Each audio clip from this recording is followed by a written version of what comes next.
गुरुवार का दिन यूपी के सीएम योगी आदित्यनाथ के लिए हलचल भरा रहा और अब शुक्रवार भी सियासी सरगर्मी भरा हो सकता है। सवाल यह है कि आखिर यूपी के सीएम योगी आदित्यनाथ को अचानक दिल्ली क्यों बुलाया गया? पीएम मोदी, गृह मंत्री अमित शाह और पार्टी अध्यक्ष जेपी नड्डा से मुलाकात की जरूरत क्यों पड़ गई? आखिर योगी के दिल्ली दौरे की इनसाइड स्टोरी क्या है? इस रिपोर्ट से समझते हैं।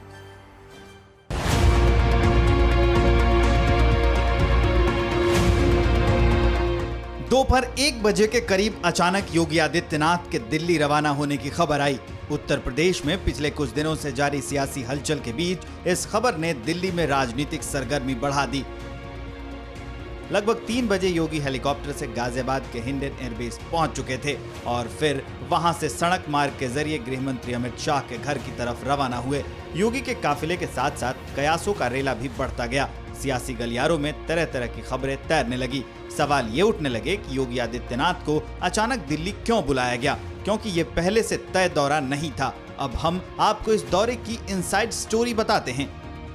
कुछ दिन पहले लखनऊ के दौरे से लौटे बीजेपी महासचिव बीएल संतोष ने सरकार और पार्टी को लेकर एक रिपोर्ट पार्टी नेतृत्व को सौंपी थी। सूत्रों के मुताबिक सीएम योगी के दिल्ली आने या ये कहें कि बुलाए जाने की कुछ बड़ी वजह में से एक ये रिपोर्ट भी थी।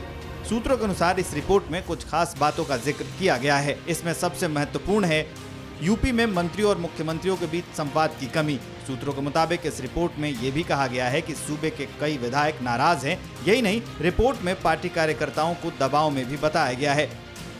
केंद्रीय नेतृत्व इस बात से भी नाराज है कि 1 साल पहले केंद्र की तरफ से यूपी के लिए जो बड़ा फैसला लिया गया था, आरोप है कि उसे योगी ने नजरअंदाज कर दिया था। पार्टी के राष्ट्रीय महासचिव बीएल संतोष ने 3 दिनों तक लखनऊ में डेरा डालकर मंत्रियों और पार्टी के अहम पदाधिकारियों से अलग अलग बात की और योगी सरकार के कामकाज का फीडबैक लिया। कहा जा रहा है कि इन्हीं मुद्दों पर पहले गृह मंत्री अमित शाह ने योगी से चर्चा की, जबकि कल पार्टी प्रमुख और प्रधानमंत्री मोदी भी योगी से बात कर सकते हैं। इसके अलावा कोरोना काल में जो मिसमैनेजमेंट के आरोप लगे, उस पर भी योगी से चर्चा हो सकती है। साथ ही पंचायत चुनाव में पार्टी के प्रदर्शन का मुद्दा भी अहम रहेगा।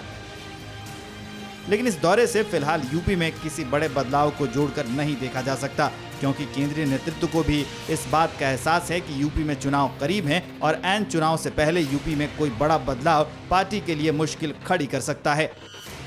फिक्र आपकी, सोमवार से शुक्रवार रात 9 बजे सिर्फ TV9 भारतवर्ष पर।